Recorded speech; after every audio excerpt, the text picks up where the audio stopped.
It's just coming up to the first anniversary of the superstorm that changed the lives of tens of thousands of New Yorkers. But for many, the agony goes on. Their homes still in a state of destruction, their lives on hold, and insurance companies and federal agencies still failing to agree the payouts that could help them rebuild.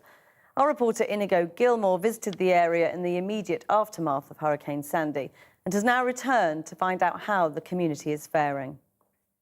This is 418 Slater, where we lived. Our whole family lived here.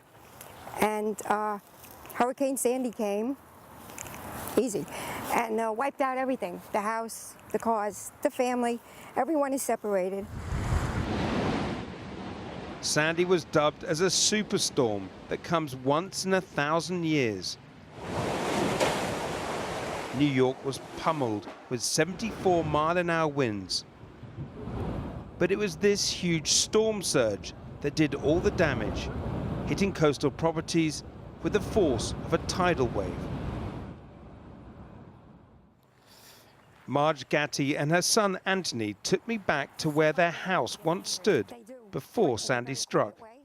A year later, they still have no place to call home. Everything is gone. Destroyed in seconds. This is Anthony's home movie footage, shot at the time. Everything is gone. Everything is destroyed. Their street and house smashed by a massive wall of water. I mean, I personally seen people floating past me that weren't going to make it. And I knew there's nothing I could do to help them, and that hurt me. Coast Guard. Anthony and his brother were trapped for 17 hours, waiting to be rescued. We'll hope that they get us out of here soon. They finally leave behind their devastated home, which had been knocked off its foundations. The house had to be demolished, but the Gatti family received nothing from their insurance company. Marge has had to move to the neighboring state of New Jersey while they attempt to piece their lives back together. Nobody here has received a dime. I spoke to my neighbors earlier. They haven't received anything. Nobody. No insurance money. Nothing's happening. It's like at a dead stop. It's a similar story elsewhere on Staten Island.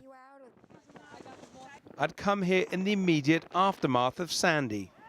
You guys start moving things towards the back of it. Among those I met was Philip Ferranti, who was organizing his own relief effort. The real help is not here. We're not getting help. This is the reality. When I last met Phil, his flying school had been shut. This time he took me up to see New York from the air. Just a few miles from some of the most expensive real estate in the world and the fabulous wealth of Manhattan, Staten Island lies just beyond the Statue of Liberty. Even before Sandy, people here called this New York's forgotten borough, and some here are now feeling even more abandoned. We're approximately 2 blocks from the water. Back on the ground, Phil Ferranti showed me. You could actually see that there's still devastation and there's still debris, and these houses are not restored. I don't even know if they're livable at this point. As we were driving around, we came across this abandoned property. The couple who lived here had mounted a copy of the check they had received from their insurer and a banner mocking their paltry payout. That's their full paid claim, according to Allstate. Is that a similar story for others as well? They're lucky they got the $165. Other people have not received a nickel. Apparently the house insurance did not cover flooding, and federal assistance was not forthcoming either. And if you can see the property, it needs a full restoration. And the unfortunate part of the whole circumstance is the longer that they don't restore, the more damage happens internally. And at that point, it's eventually going to be a knockdown. So it will be a total loss at one point. Where had this family gone? Who knows? At this town hall meeting, victims came seeking answers from the man at the podium. Bill de Blasio is now firm favorite to be the next mayor of New York. The storm, the actual winds, the flood waters receded months ago, but the crisis is continuing for so many people. The audience, like Hurricane Katrina victims in New Orleans, feel bitterly let down by FEMA, the federal agency that deals with disasters. Just as in 2005, many are asking why they've received so little help from FEMA. It's a question I put to Mr. de Blasio as he left the meeting. What are you going to do to help the people that still are out of their homes? Certainly, I've been displeased, and my office has been working on this ever since Sandy hit. Been really displeased with how slow a lot of the FEMA benefits have been incoming, and it's my job to push them now as public advocate, and as the people who choose me as mayor, it'll be my job to continue to push them. Among those who have found themselves entangled in FEMA's red tape is Sarah Loftus. I mean, our whole development, no one is home yet on the first floor, so. I mean, this is nearly a year now. This is a year, yeah.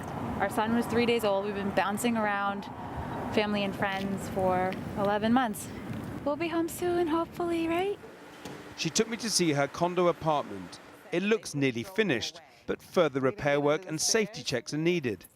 And the management has now run out of money. She thought she had insurance cover, but it was invalidated. FEMA has refused to step in. We were denied any FEMA assistance because FEMA said you had your own insurance. I said, I know, but my insurance is void. They said, that's not my problem. Oh, he's got tile on his floor. Her neighbor Marva has also been unable to get back into her home, and the debts are piling up. Some neighbors have simply given up and walked away, unable to handle the mounting financial burden. We're doing everything right. We're paying our mortgage, we're paying our common charges, which is supposed to ensure that, you know, we have the proper insurance. A year later, you know, when it's all said and done, someone else is responsible for rebuilding, and it still looks like this. At least they have somewhere to move back to. The financial pressure is one thing, but for those who lost everything, there's the emotional strain too. So you still have the constant nightmares? Constantly. They won't go away. I sleep 3 or 4 hours a night if I'm lucky, and that's not straight. That's an hour here, half hour here, 20 minutes here. So my life is not really as it used to be. Everything is gone. Our whole life is gone. You know, starting over a new life at this age is very hard. I'm not good with change. Sandy fundamentally changed things for countless families in these parts of New York.